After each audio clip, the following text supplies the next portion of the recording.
বন্ধুরা, আসসালামু আলাইকুম বন্ধুরা। দেখেন গরুর মাংস রান্না করবো, মশলা গুলাকে কষতে লিছি, সাথে থাকুন। আসসালামু বন্ধুরা, এই যে মাংস রান্না করছি, মাংস গলা এখন ধুয়ে যে দিয়ে দিলাম, মশলা কষানো হয়ে গেছে।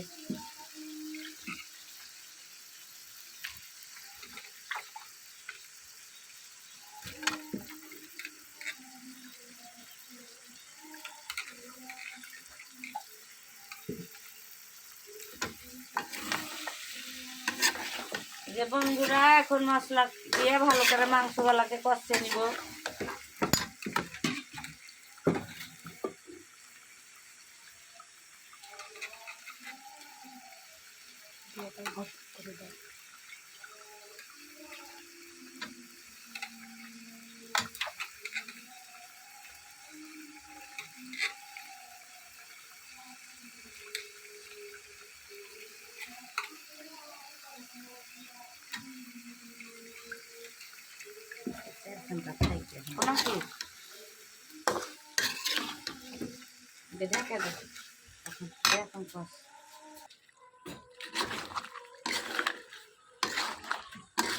বন্ধুরা, এই যে মাংস কষানো হয়ে গেছে, এখন একটু সিদ্ধ করে দেবো পানি দিয়ে। এখন কষানো হয়ে গেছে, এখন পানি দিয়ে দেবো।